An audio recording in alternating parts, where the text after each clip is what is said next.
Ali je res v tej vaši brošurici ocena stanja pisalo, da je Slovenija podobna Belorusiji oziroma takim državam?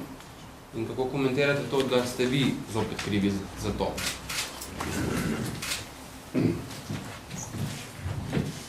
Najprej o Belorusiji.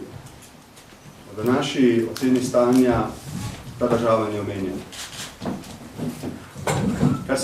Kar se tiče krivde za razmere v državi, pa ne vas samo na hitro spet spomnim na naše zelo konstruktivno obnašanje pri celi vrsti projektov nacionalnega pomena, od partnerstva za razvoj preko Hrvaške do sodelovanja pri vodenju Evropske unije. Nismo dali podpisov za interpelacijo, ki bo padla v čas predsedovanja. Smo kritični do vlade, to počne vsaka opozicija. Ne bom pa presenečen, če bom deležen cele vrste obtožb, vključno, da sem kriv za podnebne spremembe. Socialni demokrati ne nameravamo sodelovati v vladi, če zato ne dobimo mandata ljudi na parlamentarnih volitvah. Morda bo drug prevzel to odgovornost, to je njegova pravica, če bo zato dobil večino v državnem zboru, bo potem do konca mandata poskušal verjetno to svojo odgovornost voditi po svojih najboljših. A pa bi podprli kakšno tehnično vlado oziroma morda vstopili v njo? Glede, glede na to, da sem tudi evropski poslanec, da sem v zadnjih dneh opravil številne pogovore z mojimi kolegi o nastali situaciji, zato da bi lahko primerjal slovensko okoliščine z izkušnjami, ki so bile v Evropi v času vodenja držav, sem prišel do naslednjega sklepa. Pravzaprav je to samo potrditev mnenja, ki ga imam ves čas.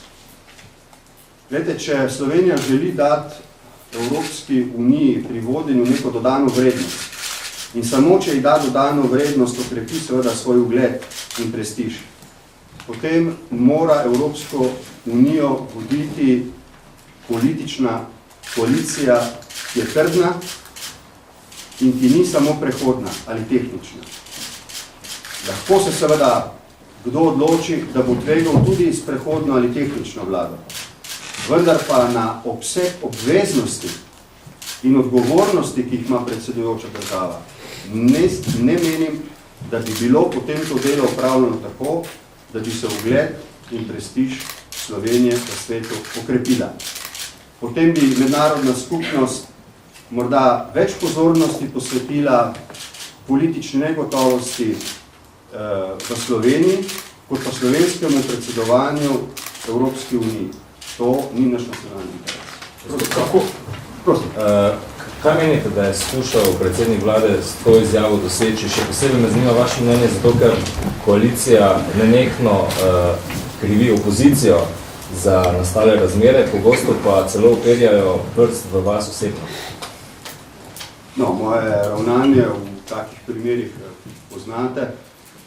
Tudi ko sem včeraj iz Strasbourga pisal predsedniku vlade pismo, v katerem sem ga prosil, da me sprejme, da se pogovoriva o razmerah v državi, zlasti v luči predsedovanja in konstruktivnega sodelovanja socialnih demokratov. Pri tem sem uvodoma zapisal, da ga za sprejemne prosim za to, da bi mu pojasnjeval, da obtožbe na naš račun glede širjenja slabih glasov v Evropski uniji niso točne. Ne vam povem, da bo v začetku decembra v Ljubljani zasedal biro socialdemokratske poslanske skupine. Tukaj bo tudi predsednik Martin Schulz.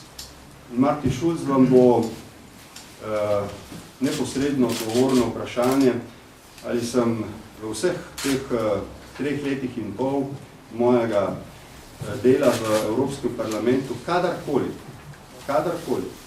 rekel kakšno slabo besedo o delu slovenske vlade. Pa bi lahko, pa nisem. Se vam zdi odgovorno tako dejanje, če bi prišlo do tega v tem času? No. Ni predsednika vlade.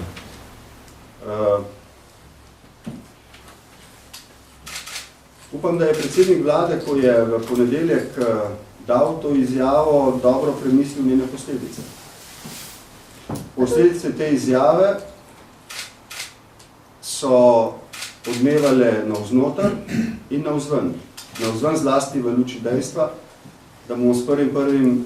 predsedovali Evropski uniji. Verjetno predsednik vlade tega ni izrekel v efektu, ampak ima načrt.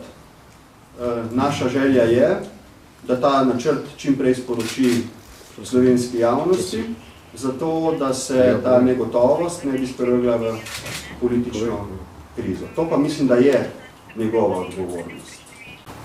Če bo on šel po zaupnico v parlament, kako bo vaša poslanska skupina glasovala? Te vlade nismo podprli na začetku in je tudi ob koncu na tem.